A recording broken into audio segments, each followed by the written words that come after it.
And to this fake Topanga look like she finna blow me, because why she look so ready to strike? Why would you then, all of you, raise your hand and say the only reason Kamala Harris lost? You lying. He did not say the only reason. You literally just made that up because you either are stupid or you just want to start controversy with this topic. I think I would have been infinitely more upset and more critical of the FAA and hiring policies and procedures that allowed for that crash to happen. You don't know that. Why are you saying that? You have no idea. At this point, this video, I know she doesn't have the information because she's just saying it because Trump said it. If Trump never said that, she wouldn't be saying this. Actually, that's the point. You Natalie, don't know that. No, but hang on, Natalie, you don't. Yeah, here's the point. So, y'all know how I get when it comes to Piers, so this should be fun. I do not care about his monologue and his intro. Co-host of Steve Bannon's War Room, Natalie Winters. And we begin with CNN anchor, super anchor, I like to call him, an aviation expert, Richard Quest. Richard, great to have you back on Uncensored. Perfect to have you, actually, to debate these big issues, particularly tariffs and the plane crash. I'll come to the plane crash in a few minutes. But on the tariffs, I've known Trump a long time, as you know, and I could have told everybody what was going on here. He was not intending to actually slap 25% tariffs on his neighbors. He wanted them to be scared into thinking he was, so they do a deal to do something quite significant that he could claim was a victory in one of his election pledges, in this case, securing the southern border. And that's what he appears to have got already out of Mexico. Now, why don't other people see this? I just see people immediately going into the old hysteria of 2016 to 2020, where every single thing Trump did led to mass hysteria, rather than understanding a little bit better the character of the guy. He's a deal maker. That's what he does. He's a trader. He's a transactional president who just basically says, if you don't do this, I'm going to do this. And you know what? It looks like it's worked. Now, am I wrong? Yes, you're wrong. No, you're not, and it kills me to say that. It didn't work. I love how like MAGA just does. They don't care about the truth of anything. It's just like he didn't get anything from this fucking negotiation. They doing what they was already gonna do. What the fuck? But the reality, look, Piers, I was in Davos, and the standard rubric phrase that people use is, look at what he does, not what he says. Yeah. He's a transactional deal maker, etc., etc.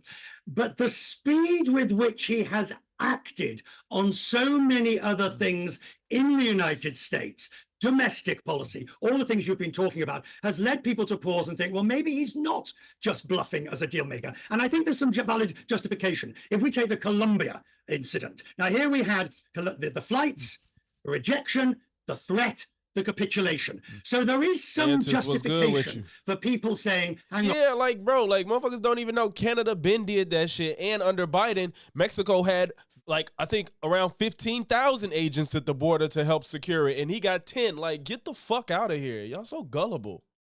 Maybe he really does mean And to this fake ass Topanga look like she finna blow me, because why she look so ready to strike? Like, these threats in this way with the force of destruction that they would bring. And I'll go one bit further, because to take your argument, which is he's a deal maker, transactional, etc., then President Sheinbaum of Mexico had 10,000 troops in her back pocket that she was waiting and ready to offer up as necessary. When you start playing this will he, won't he, is it that way? Is it the game theory? You're in very dangerous territory. The IRS is the largest collection agency in the world. Fuck no.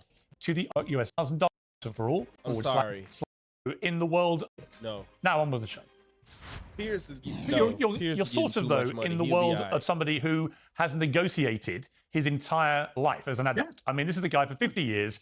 As a real estate magnate, and then with television contracts, and now in politics, he sees everything as negotiable. And by the way, I kind of agree with him. And in terms of the volume of stuff pouring out of the White House, a lot of people think it's chaotic and so on, and ill thought through and so on. I don't really agree. I think he spent. Of course you don't agree, Piers. You think nothing Trump do is worthy of critique. Like this is chaos. This is literally chaos. People think they food stamps going away, and it's not just because they're overreacting. It's because the fucking press secretary isn't being clear. Motherfuckers, planes is falling out of the sky. Like, it's a lot going on. Let's not sit here and act like people are overreacting. Piers, damn, I can't stand his ass. 4 years. Systematically planning and Yeah, plotting people think it's to hit people the ground. think, If he got yeah, like the border is open. The border's not fucking open. Y'all just don't understand what's going on, and you think everything Trump says is law. back in, unbelievably hard, and I think that's what we're seeing. And no, again, I might be wrong, but I do believe that. Okay, look, here's the system, and you can debate this amongst yourselves to your heart's content. But the system is not designed and cannot cope with this much going through it without having severe disruption and unintended consequences. Exactly. Now, that might be fine for those that want it like that. And that's not my position. It's not for me to take a position. But in the case of tariffs, is it okay? And the other thing is it really good to have the Canadian Prime Minister, soon to be ex, standing in front of his people saying, hey, we thought we were friends. This is not how you treat allies. Because in that scenario, fine, you won your deal.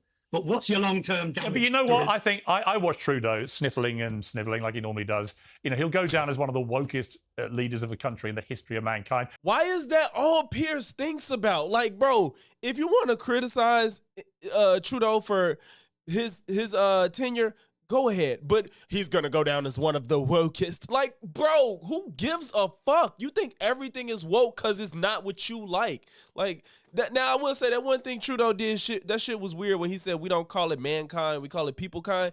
That shit was weird. That was pretty fucking weird. Hey, shout out to Lego to Death for the 99-cent super chat. Thank you. He wouldn't even allow me to say that phrase. Super sticker, He famously sorry. said to a bunch of students when they said, mankind, one small step for mankind, it's one step for people kind, we say in Canada. It's like he was ludicrous and ends up incredibly unpopular. He's on his way out. So for him to stand there and try and belatedly go out on a high whacking Trump, I'm like, I wonder what most Canadians are thinking. Because Trudeau's incredibly unpopular. I reckon, Richard, I reckon a lot of Canadians will be thinking, like a lot of Brits are now thinking, well, we have a pretty weak, pretty socialist left-wing government now. It's incredibly unpopular very quickly. I reckon a lot of them are thinking, I wish we had a bit of this action going on. It may not all be right, but my God, there's a kind of vim and vigor to it all. Yes, I agree with you. God, this is getting deeply distressing for me. Twice in one evening. Yes, I think there is a section in Europe, look in Germany, look in the UK, that is saying, hang on, why are they getting so much from their leaders and we're getting non-stuff and nonsense? It's all I optics, worry though. about the long-term animus. Optics. If you think about it, Colombia, South Africa, all the aid policies, the EU, the UK, Canada, Mexico, if these are your allies and that's how you treat them, I'd hate to see how you treat your enemies. Yeah, but I think a bit of tough love. Let's bring Cenk Uygur in here. Maybe it's because I know Trump so well. Yeah, I was mad because when I saw this, I'm like, okay, so it's just this guy seems to be left leaning because he seems level with his takes. But if Cenk is supposed to be the hard left, I'm gonna be like, oh God, because he's gonna give Trump too much credit. I haven't seen him speak out about this shit with Gaza yet either. I haven't seen him say anything about Trump trying to take over Gaza. And if I'm wrong, somebody link it to me. I've read all his books and I know how he operates. I know how he thinks. I know how he works, even though he can be, even to people who know very well, always fighting ghosts. He just Piers thinks the overwhelming majority of people on the left think like trans men should be in sports with biological women, and that's just not the case. Tron. Like it's actually sickening how much he excuses Trump. It I think go down. I'm going to do 60% tariffs on China. No, he's not. But what he wants China to think is there's a leader in town who's not going to take any crap from us, and someone who for 30 years has banged on about how China's been ripping off America. So we better take him more seriously than we. And you just believe it? What do you mean ripping off America? What is this? What is this idea of ripping off? Like China has so many fucking people that can export shit cheap as hell, and we get a lot of shit from them because it's cheap. Who's getting ripped off? Like I'm arguing with my cousin about this same stupid shit. I hope he shows up in here. Like, why are people acting like because we are able to that we import so much, we're getting ripped off by as Trump says, subsidizing people? We can spend all this fucking money and we do everything in-house, we won't be able to afford shit. So y'all could try to act like you want everything to be made in America, by Americans, for Americans, and then once your ass spending $17 for an apple, I don't want to hear you complaining about shit. I didn't know what day it was. And I do think part of Trump's thinking and strategy in this sort of ferocious first couple of weeks is to send the message, America's woken up and you better all get used to it very quickly. Yeah, look, as usual, I'm going to give a balanced answer here because that's the correct answer. But first, if you think the Canadians love this, you're totally wrong. They booed the American national anthem in a hockey game. A few of them did. Because they're really, yeah. Well, let's take a look. Okay. I mean, let's take a look. Piers. There's a massive You're stadium. sounding like a neocon. Hang on, no, you said they all Hold on. booed him. Let's play the clip. Let's play the evidence. They did. Viewers. Let's hear the crescendo of booing, apparently.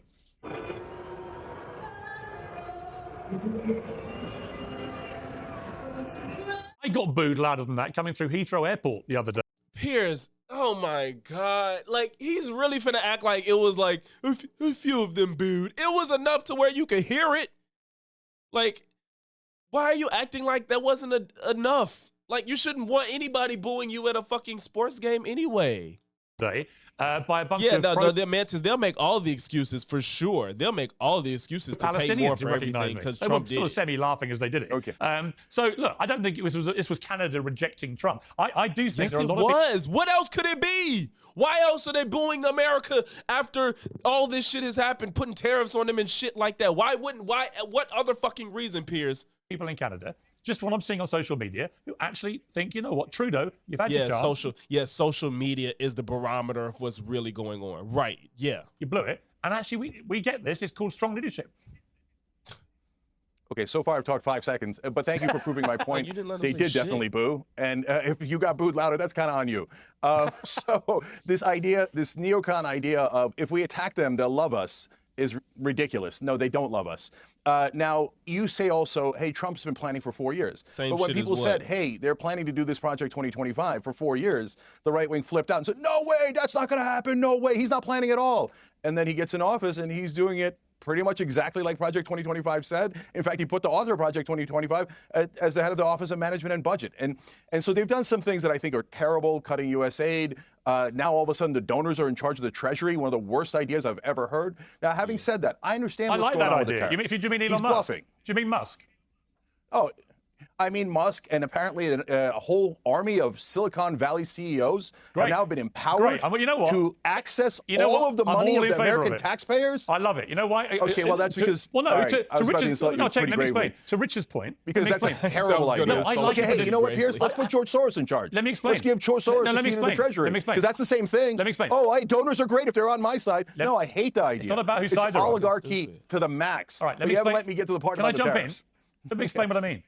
To Richard's point, I actually quite like dismantling the status quo of how governments have operated. That's not the dismantling the status quo isn't what's at heart of what he's talking about, Piers, and you know what, you fucking weasel. He's talking about the richest person on earth having access to fucking people's social security number. What is we talking about?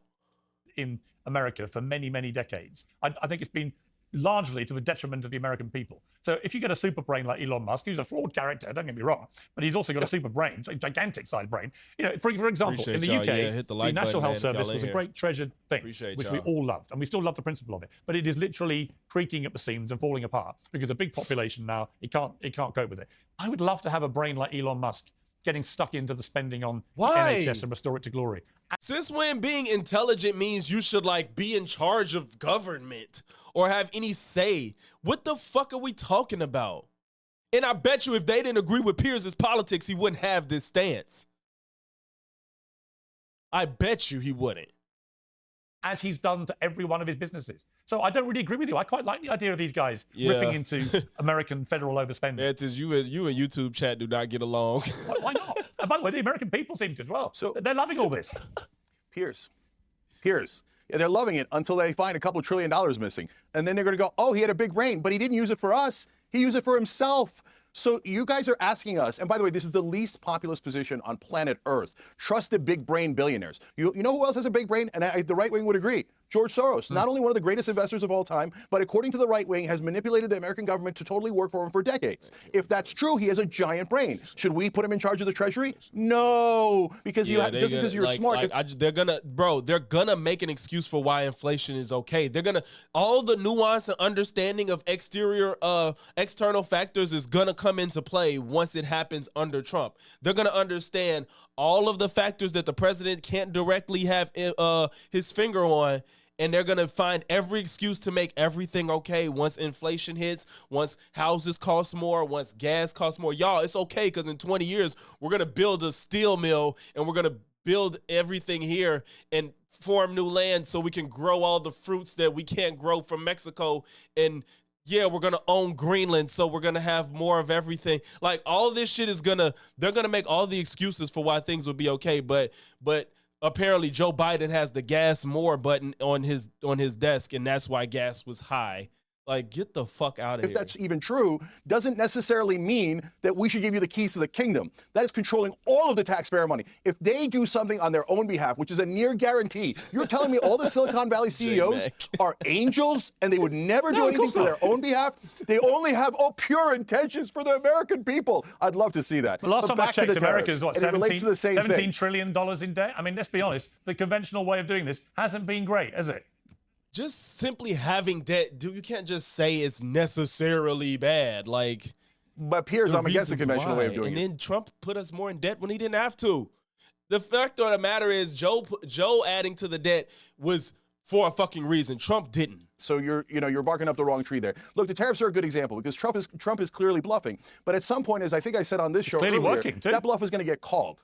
Yeah. So, and by the way, I defended him on Colombia because the Colombian president was wrong. He changed his position mid-flight. His position was indefensible. On the other hand, with Canada and Mexico, Trump is starting this over what I think is nonsensical claims. I know fentanyl's coming in, but the real problem is demand. It's not supply. We've tried this 1,000 times, And right? Canada's So now so we've started a giant trade insignificant as war far because as his bluff got fentanyl. called. Now the question is he going to adjust and at some point, which he does quite often, of course, go, hey, you know what? I got a small concession out of them, and I'm going to claim that that's a giant concession. It was a big win, and then he turns around and calls it off. No problem. But if he keeps digging and digging, and we have an extended trade war with Canada, Mexico, and China, then it's going to turn into a disaster. He won't do that because ultimately, I hope ultimately he doesn't do that. He won't do that because Natalie, ultimately, Trump likes to be judged on the performance of the economy. I mean, it's the thing. How? When Trump's economy wasn't his economy. When he was president, he didn't do anything to bolster it. He just rode the waves of Obama's. Like, when do we get this revisionist history is just how MAGA thrives. Like, I just wish, like, y'all remember that episode of Black Mirror where they, like, was able to play back memories and shit, like, visually see memories and shit? Like, I wish we could do that shit because these people are delusional and they just act like nobody lived at the same time they did and they're just telling us the story they want us to believe like we're fucking stupid.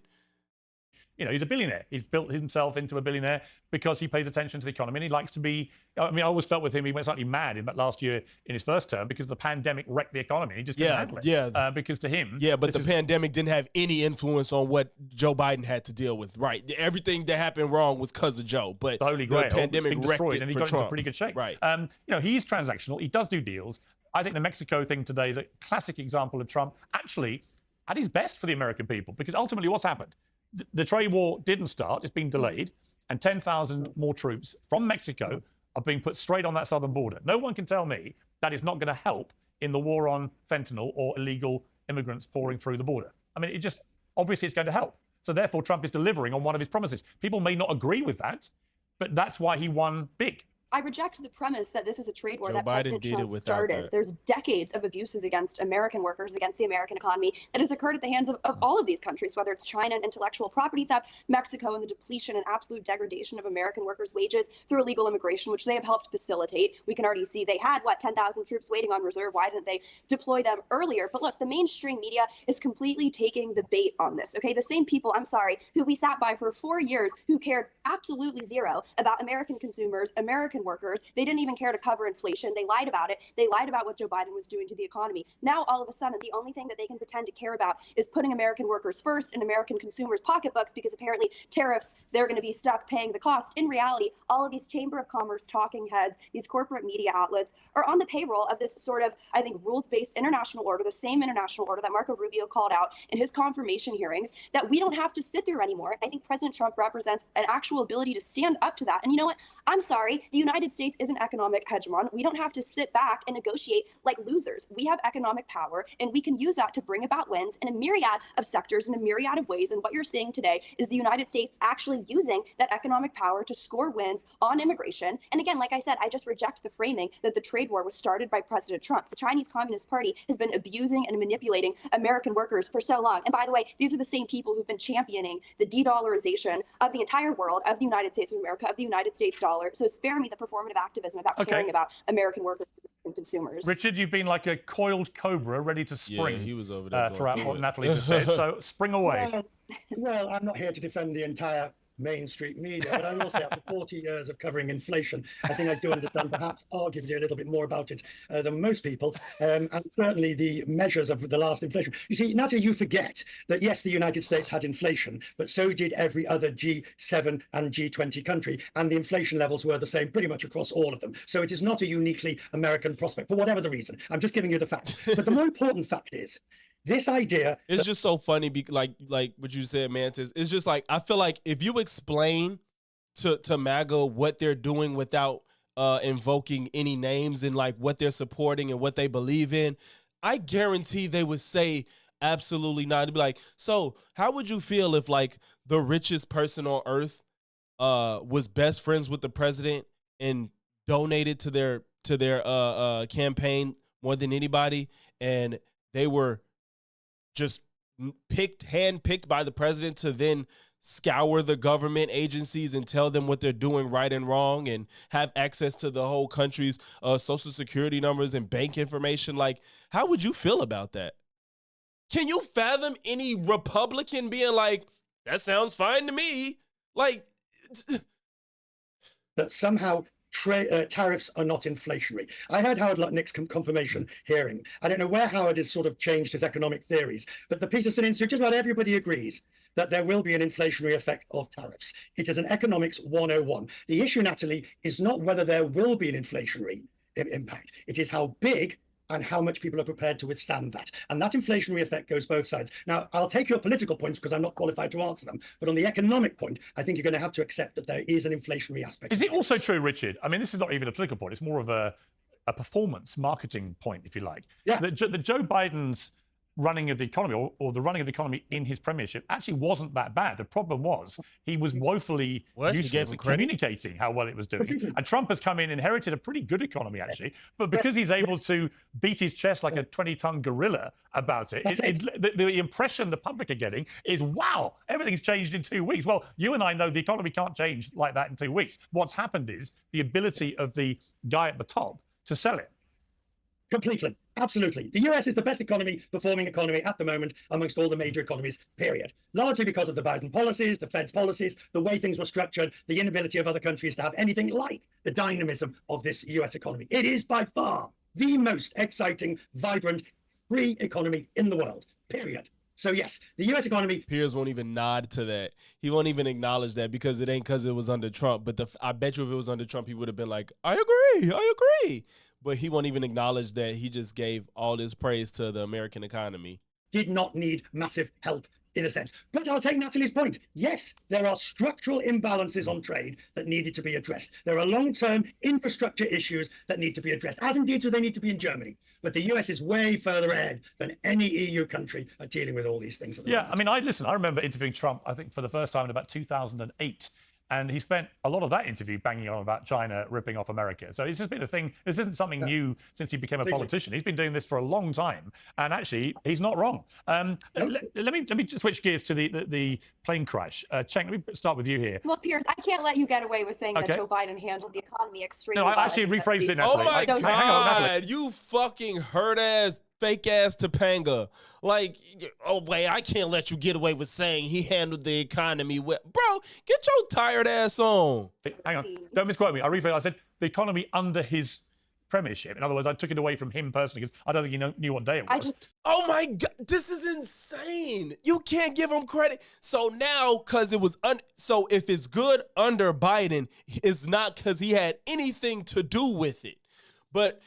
when it's good under Trump, it's directly because of Trump and his ability to negotiate and the art of the deal and because he cares about the economy. But when under Joe Biden, it's just that's just a coinky dink.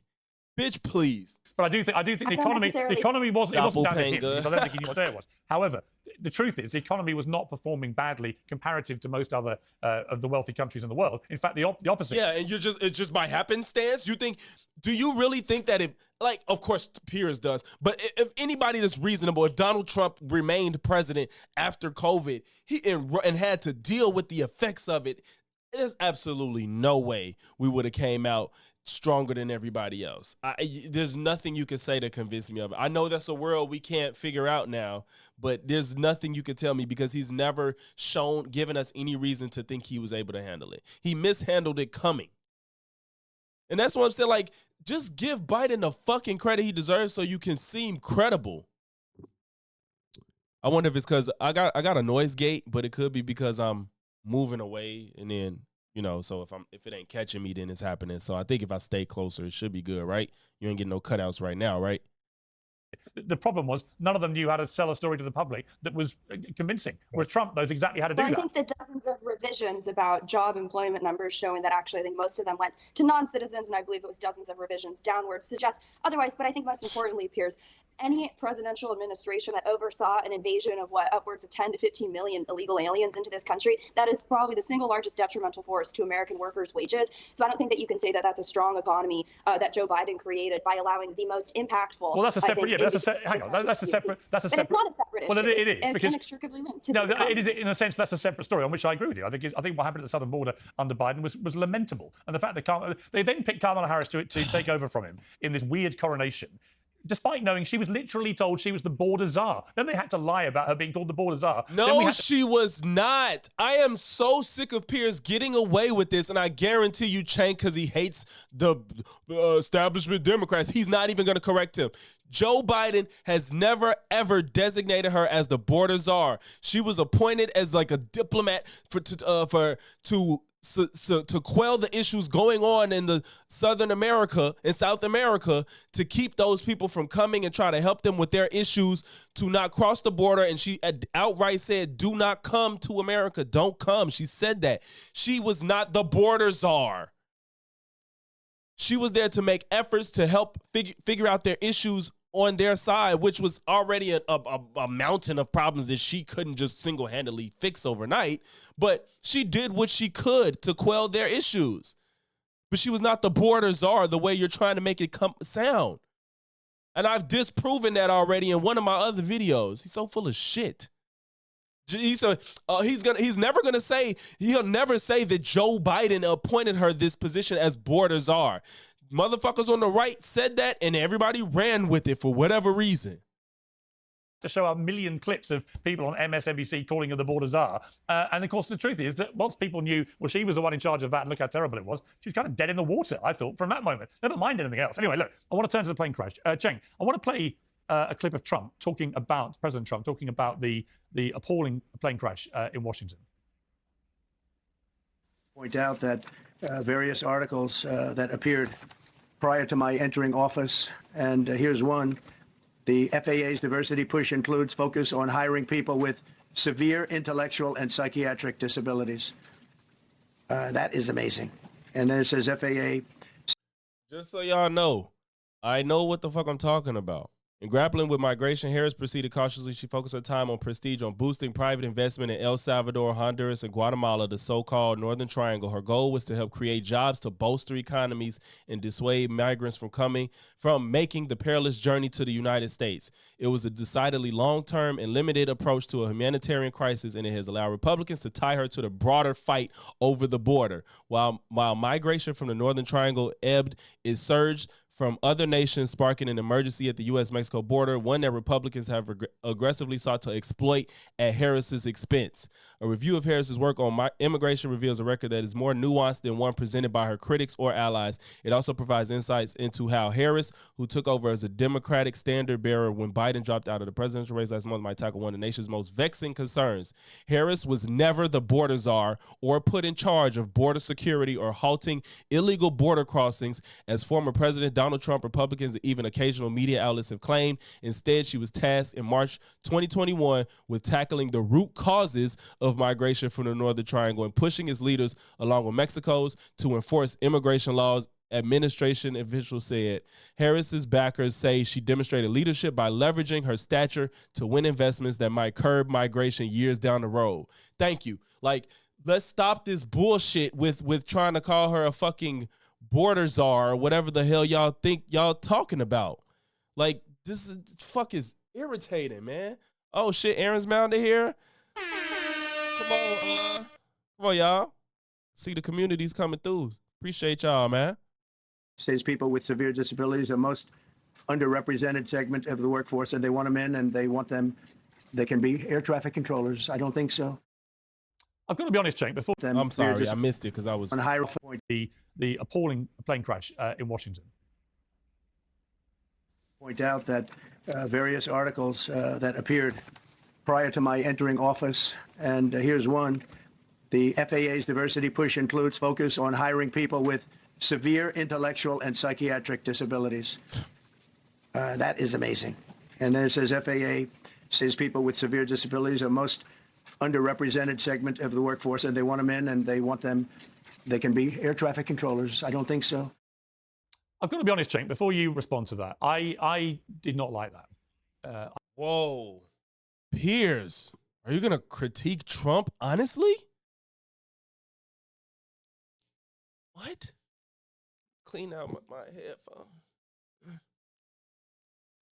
Yawn, clear him out. Did he just honestly critique Trump? I didn't like that. I just felt like there's a time and a place to do that kind of stuff, and it's not in the immediate aftermath of a terrible. I don't like the energy. This ain't the same energy he would give if Joe Biden. He like when Kamala do something fucked up, or with Joe, he'd be like, I mean, that is pathetic. I just can't believe. How can you defend that? And now he's like, I didn't like that. I think that wasn't good. It wasn't the right time and place for that. I don't think that's okay. You know, that wasn't good at all. Trump shouldn't have done that. Crash with so many people killed. Whoa, slow down, buddy. Hold on, Jamal. Don't pull out the 9. Like, come on, man. When I love how DEI is being blamed when there hasn't been plane crashes this severe in the past 4 years, but now it's a DEI issue. Fam, don't even get me started. And the fact that he said that without any information and just went to this whole disability hiring thing, you can hire people to work for the for air traffic control that just in the office to organize papers. It could be a myriad of things that you have no idea is going on that they need people to do. Clerical work that's just like maybe that's not as what's the word, is vital to landing planes and stuff like that. Just because you're hiring people to work in an area doesn't mean they're hands-on directly with whatever is happening in that area. Or you really know anything about what's happened. Now, it may well turn out, as often with Trump, that a lot of the stuff he's talking about, in some way, that there will be merit to the argument. But I just felt the timing, to me, was wrong. That if you're president of the United States and 60-odd people plus the people on board the helicopter, if they've all died in a horrific crash, actually your job in that moment is to be comforter-in-chief, not blamer-in-chief. Yeah. That was a so sweet I ass totally critique. agree with you. First off, yes, I know the program that he's referring to, and it doesn't help our side to deny reality. So there was a terrible DEI or diversity program about a decade ago, and it did absurd things like give you extra points if science was your worst class, right? So it was absurd. But that's been gone for over a decade now. And coming right out of the crash, when you start blaming DEI, what you're saying to your base is, oh, I'm not going to... I don't know how true it is, but I think the last thing I've heard is that the pilot simply was just at fault for just... Excuse me, not to disrespect the dead, but I think even though they was understaffed, I think to my understanding, the last thing I saw was like everybody did what they were supposed to do with the best they could, and the pilot just, I guess, was just tweaking, like for lack of better words. And if somebody knows more, let me know. But that's the last thing I saw. The pilot literally just fucked up, like tragically fucked up, clearly.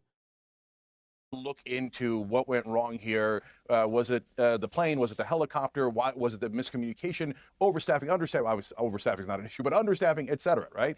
You're coming out and going, minorities did it. Yeah, that's and that's insane. A terrible look. That's insane. And you could say, hey, you know what, and like, Jake, you just... even if you support Trump, how are you that bought into a narrative that you would defend that shit? Told us that there were some DI abuses. That's right. And that's part of why they won the election. But if you then swing the pendulum so far that you blame minorities after every single incident, which is basically what looks like it's happening right now, time, you're going to turn off the country. You certainly turned me off. So and then they realize, oh wait, black voters are coming towards us, so that's a bad idea. So Jesse Waters goes on Fox News and goes, well, okay, it wasn't black people, it was dwarves, the deaf, and transgender people. You didn't even investigate anything yet, and you're blaming dwarves? It's absurd, and it's going to have the pendulum swing back against you, and the American people are going to go, I'm tired of you blaming minorities and women and dwarves for everything. This is absurd. Okay, Natalie? Yeah, that is crazy. Well, look, I think that the American people have gotten tired of the inability to be able to just call a spade, which is that prioritizing the hiring of people. Sure, maybe it was 10 years ago, but the Obama administration directly changed in 2013. Bro, oh my God! After what they both, you know what? I get. Look, if she's gonna say how she feels, she can't change how she feels based off what they said. But she's still finna blame black people and short people.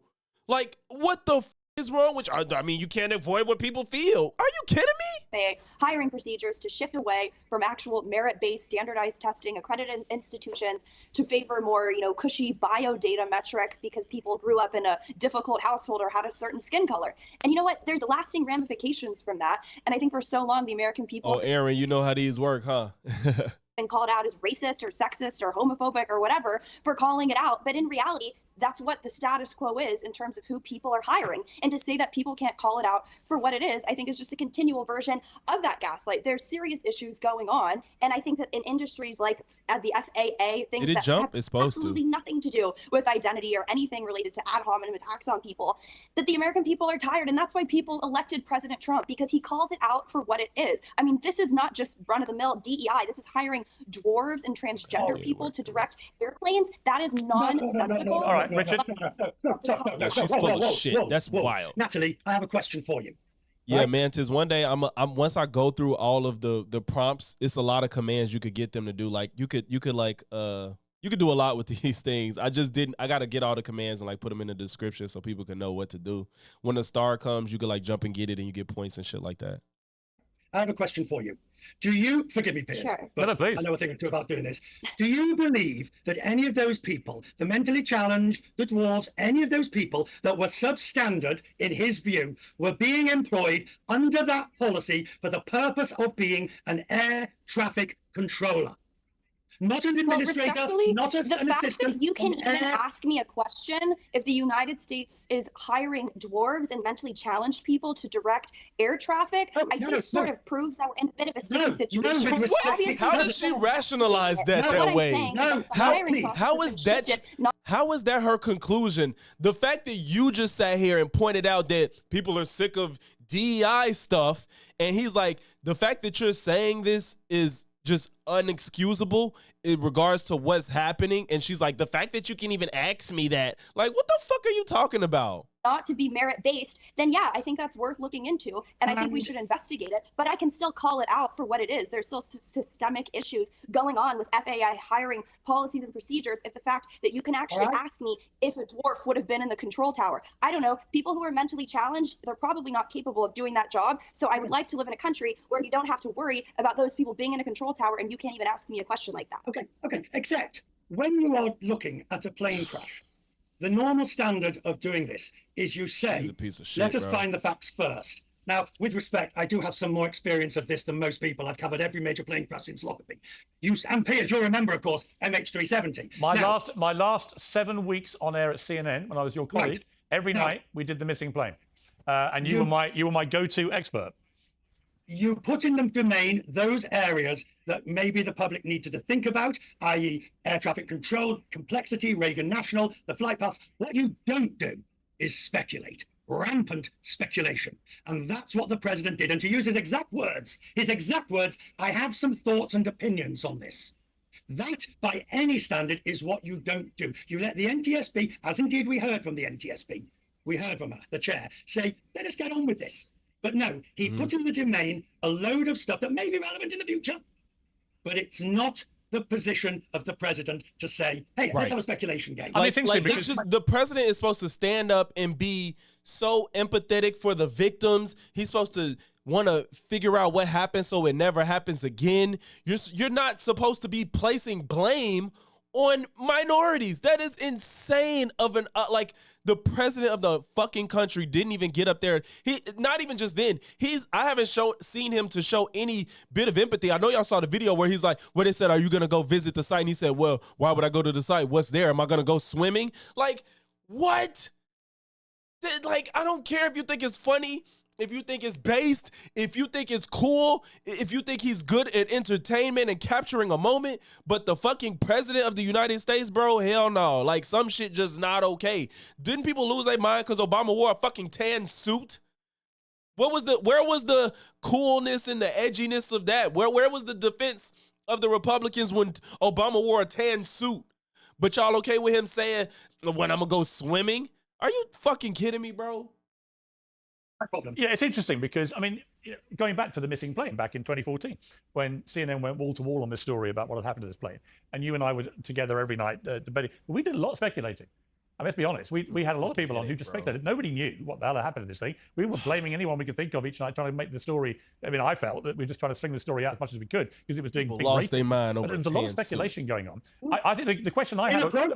Inappropriate speculation in many cases. Yeah, but my point is the media do that a lot, I think, on these plane stories. What Trump has done, I mean, it's whether the President of the United States should be doing it and whether he should be airing theories which may in the end turn out to be completely lacking in any connection to what happened here. We just don't know yet. I think that's a valid point. But I think that he would probably say, look, every time there's one of these things happening, I turn on the media and there's everyone just speculating. Why shouldn't I?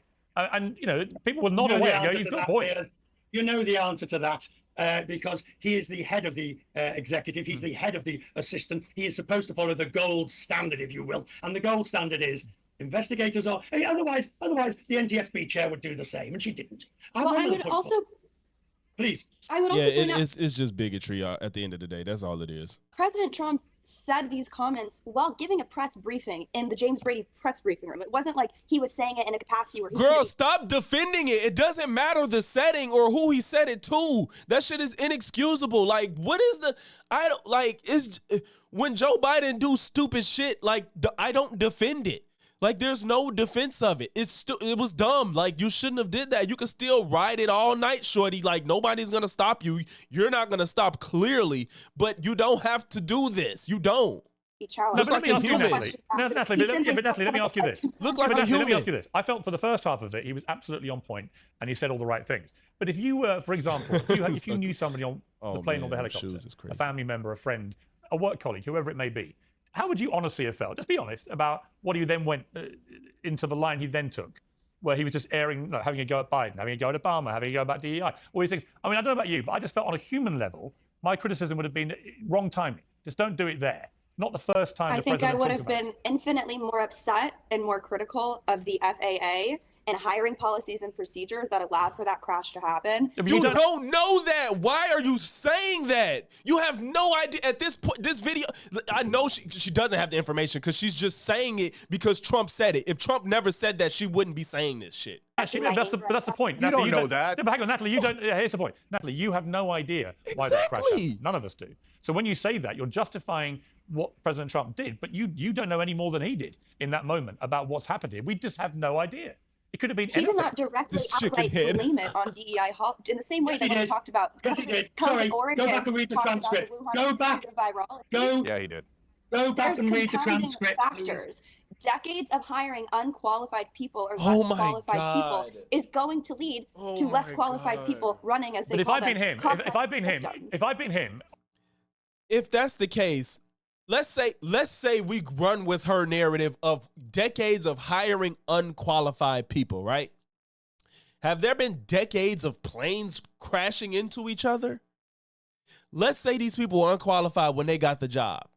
They probably damn near qualified now if they done been there for decades, right? Now, I highly doubt that it's a revolving door of people that's unqualified doing air traffic control and people are just leaving every year and they're training new people that's unqualified because they're just rotating unqualified people, right? But there hasn't been this uptick of plane crashes relative to this uptick of DEI hires. I want to call her something that I don't call women. I'm trying not to because she's pushing it. I don't do that, but she's pushing it for real, for real. So why isn't there an uptick of plane crashes with all these unqualified people being hired? But, and I'm not even trying to blame this on Trump, but if we're going to use y'all logic, Trump came into office, fired people, left people understaffed, and put it on a hiring freeze. And then we get planes crashing within a week. What your logic should follow that Trump came in, did something with flights and air traffic, and we get plane accidents. Where's the blame for Trump? Dickhead.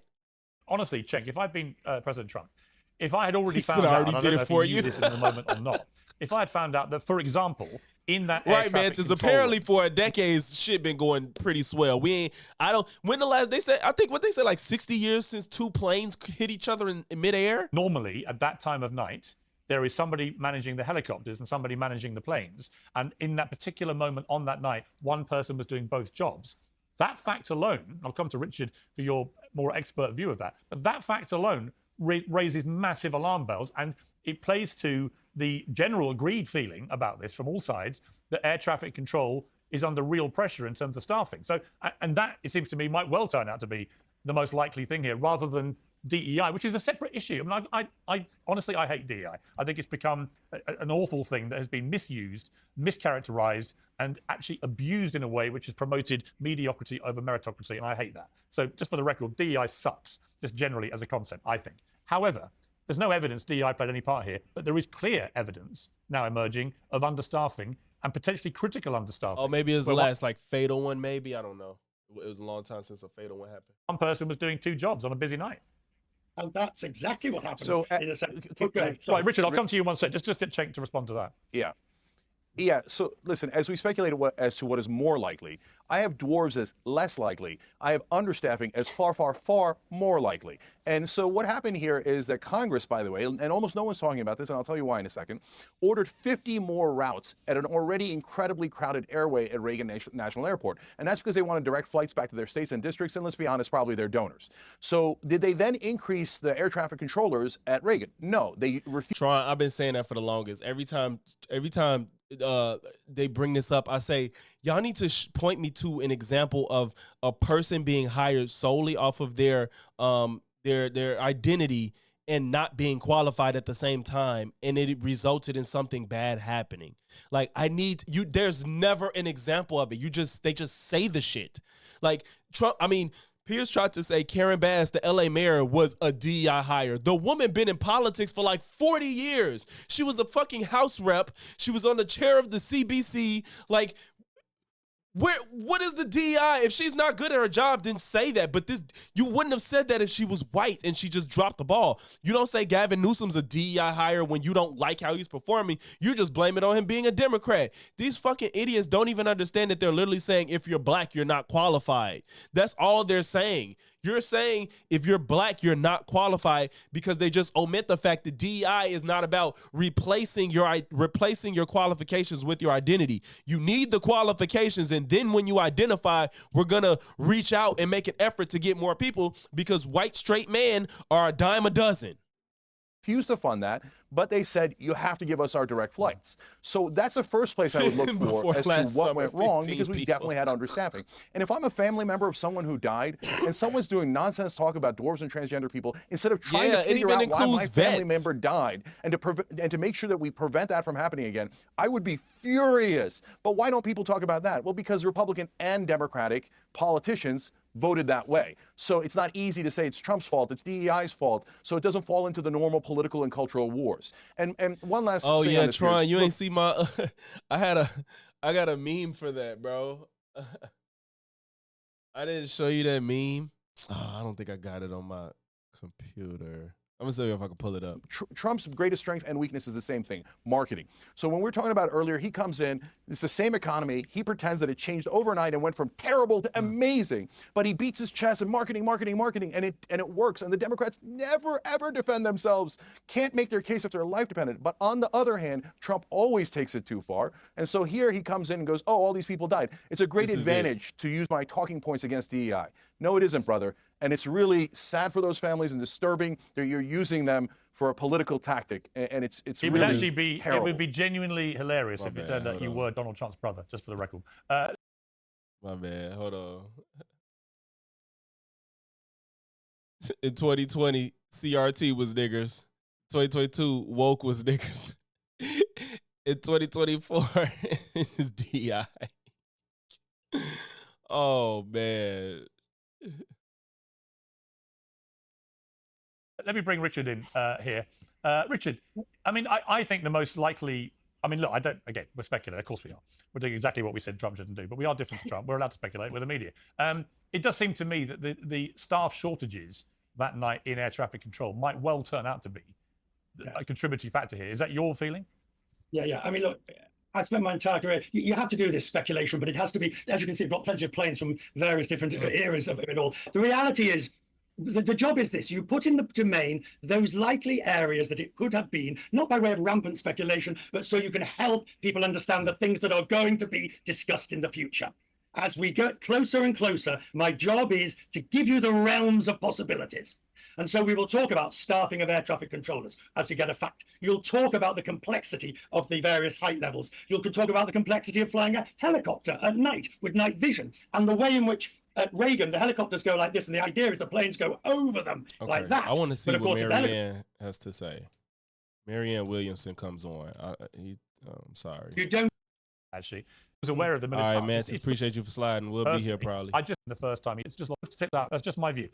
Stay with me, panel. I'm going to bring in Marianne Williamson, the former candidate for president of the United States. Just lost out in the race to become the chair of the Democratic National Committee at the weekend. Lost out to Ken Martin, who looked to take the Democrat Party forwards after their thumping defeat in November election. Well, welcome to you, Marianne. Great to have you back on Uncensored. Yeah, for sure, Aaron. Like it's a dog whistle because they can't explain DEI without just saying, I think that if you're black, somebody was in my comments. I literally have a comment. Somebody, I'll pull it up if I could find it. I probably can find it easily. I think I know what video it's under, where they basically was like, I had a black doctor and I left and changed my doctor because they didn't have to get a SAT score as high. So I figured they were DEI. Like, what the hell? They didn't know anything about this woman. He said, I went to the doctor and it was a black woman and I switched my doctor a week later because they needed a lower SAT score or whatever the fuck. What type of insanity is this? Clip we played at the start of what happened at this little gathering of Democrats, because I found it quite startling. Let's take a look. I have a show of hands. How many of you believe that racism and misogyny played a role in Vice President Harris's defeat? Okay. So that's good. You all passed. Now, Marianne, you put your hand up there. Kamala Harris, let me just put for my 4 pennies worth as a Brit. I'm not American, so it's your country, your election, your candidate, obviously on the Democrat side. But Kamala Harris lost because she was useless. It's as simple as that. I couldn't think of any redeeming qualities she had as a presidential candidate, least of all to beat Donald Trump. Had nothing to do with her gender, her skin color, or anything. Nothing to do? He asked, did it play a part, you dickhead? What do you mean nothing to do?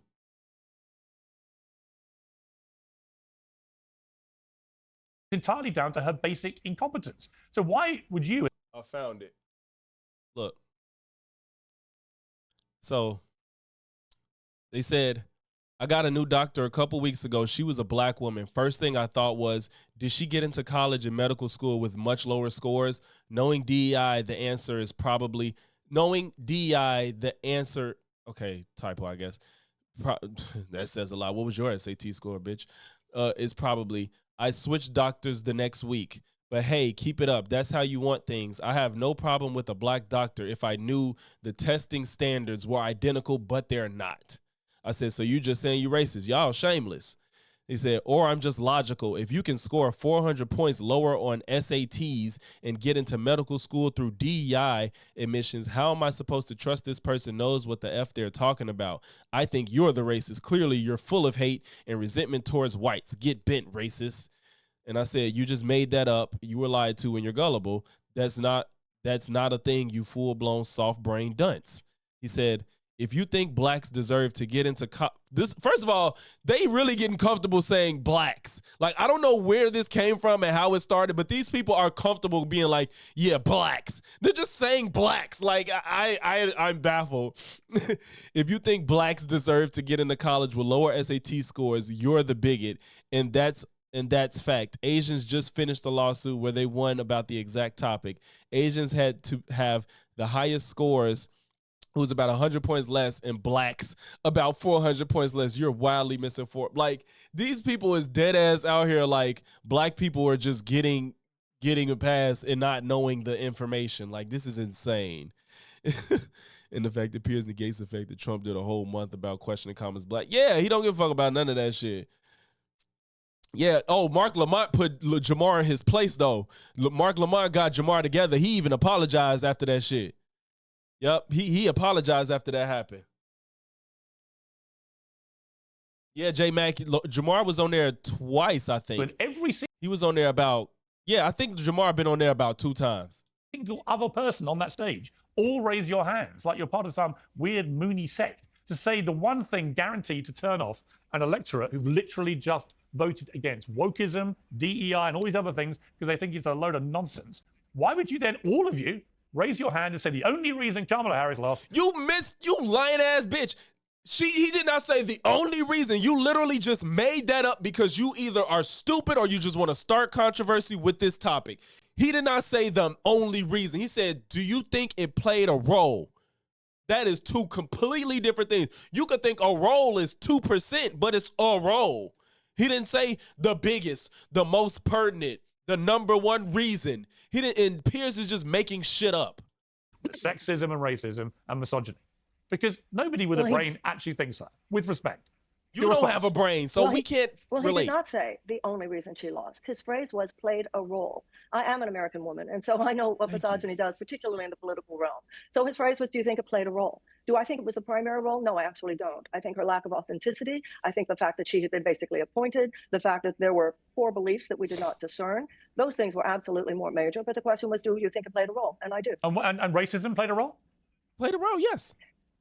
There is racism in the United States, Piers. Yeah, now, we've had a black president. The American people. Exactly. Yeah, the black president. And by the way, the reason you've not had a woman president is you've had 2 dreadful candidates. Hillary Clinton was dreadful and incredibly unlikable, in my opinion. How do you feel about Hillary? She won the popular vote, so more people wanted her. Like, what is that? What is that argument? It's just my opinion. And Kamala Harris was worse, actually. She stood for nothing. Absolutely nothing. If you took her into the street and said to 100 members of the public in New York, and Kamala got the second most votes for any Democratic presidential runner. Like, I love, people really want to act like Kamala was just so hated when she just lost by a plurality of the fucking votes. And it was like a couple, people not realize that between 2 to 3 states, it only took a few 100,000 votes, like, to win the election. So she could have lost the popular vote and still won just like Trump. And it's like, y'all, they're really pretending like this is some Reagan type victory for Trump. This was not a big, oh my God, everybody just hated Kamala. People didn't have to vote for her. Joe Biden was gonna do way worse. Joe Biden was going to do absolutely worse. So let's stop pretending like Kamala was just this widely hated candidate that just nobody could bear to have. Los Angeles, Houston, wherever you want to go, and say, tell me 5 things she stands for. And I'd said the same thing about Hillary Clinton. They wouldn't have been able to answer you. Trump, everybody knows what he stands for. This is just a conjecture. Like, you're just saying things. Like, that means absolutely nothing, Piers. Messenger that America's had in modern times. And that's why he wins. Because the Democrats haven't got a candidate who can put up ideas that resonate with the American people. Kamala Harris did not lose because she's a woman or black. Absolutely. Nobody said that. She said a role, you dickhead. Absolutely guaranteed. I mean, how do you explain if that's the case? That you had a record number of Latinos go and vote for Trump, who was being called a racist every 2 seconds. You're battling ghosts. Or a much higher number of black Americans, or more women, or more... Yeah, Eric, like, and that's the thing, too, like, people forgetting she had 3 to 4 months to run a campaign. And she still did really well for that. If Kamala was out, if she would have just ran, I think there's a world where I see a world she won. There's a world she could win if she actually had a fucking campaign that was planned and we all knew it was gonna happen. I really take issue with Joe Biden trying to run again. I really take issue with that. That's a big problem to me. Like, yeah, he said they self-snitching. Ain't they like, yeah, like they're showing they're bigots. They're showing they're illiterate. He has trouble hearing. Like, I don't get what's going on. Or Jews or more Muslims. I mean, he had everybody gravitating to it. And that had nothing to do with skin color either. It wasn't because he was white. It's because he was actually resonating with the public about the economy, about immigration. Piers is pretending like nobody is perceptive to race. People voted for Trump because he's white, and some people probably voted for Kamala because she's black. Yes, there's people that did that, and it plays a role. Stop pretending like this argument is about Kamala lost because she's a black woman, and that's it. Nobody said that. And about wokeism. That's why he won. So when I see the Democrats trying to move forward, and you're a leading light of this party, when I see you all dutifully put your hand up, trying to excuse this monumental defeat with racism, misogyny, I'm like, oh, come on, Marianne. Piers, who are you arguing with? This didn't happen. You're definitely better than that. Well, once again, I'll just stop that. He said played a role. I wanted to go kind of like that. It certainly did play a role. But what you just said was that President Trump is the best messenger. A liar is not a good messenger. The president has lied about many things. The president is implementing an authoritarian agenda as we speak. So when you say he's the best messenger, some of the worst figures in world history, some of the people who did the most damage as political leaders were charismatic messengers. The fact that someone is a charismatic messenger is separate from whether or not their message is ultimately. Well, let me give you two examples. Barack Just Obama and Bill Clinton were brilliant messages. Right, they could communicate in a way. Right, bro. I'm at a 1.5% loss. Like that's. I'm not gonna say it's negligible, but like it's like one of the lowest, margins of all the races. It's in the top. It's like the fourth smallest.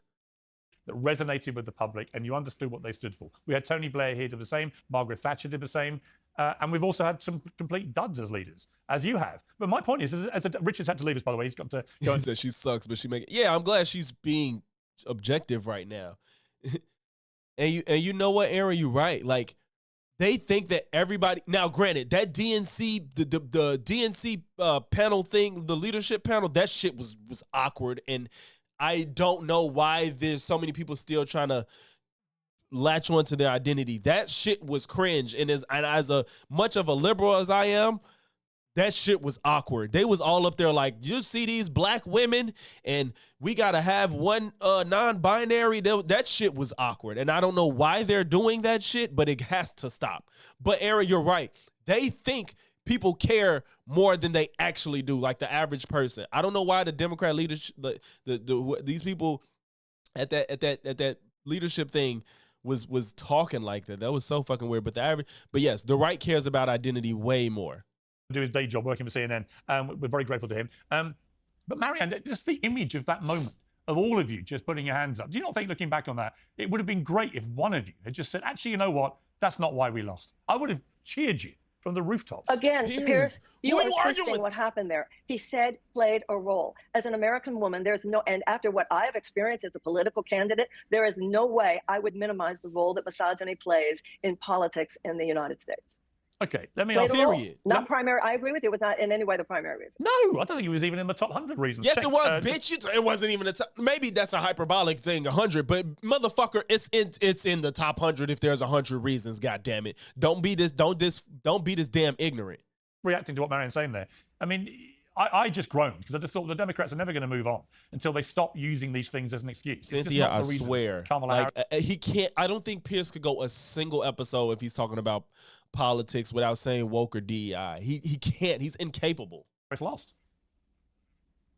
Yeah, so I agree with Marianne. The problem is the question, not the answers. Because if you say did it play a role, well, did it play a 5% role, a 50% role, or a 95% role? And so what I'm a little afraid of is that the establishment Democrats and now the far left are beginning to say that Jay, it's I think he's doing that shit on purpose. Huge, like 75% of the reason that she lost. And that's cuckoo for Cocoa Puffs. So that's not remotely true. So the top two reasons are actually those guys. Number one is the establishment Democrats who bragged about she bragged out that she had a letter from 90 corporate CEOs backing her. She bragged about how militaristic she was. She bragged about having Dick Cheney support her. Thank you. She ran an insipid, terrible. And they've got to own up to that, but they can't because they're hooked onto donor money. And the donors don't want good democratic policies like paid family leave, Medicare for all, higher wages, et cetera. They hate that kind of populism. So that's why the Democratic Party keeps making those mistakes. And then, unfortunately, the radical left also had some really unpopular policies that we got stuck with. But getting rid of those that ideology has turned into a giant civil war within the Democrats. But that needs to be resolved, because if we're stuck defending those two very, very unpopular positions, it's not going to go well for us. And that's why Capart's question was a disaster.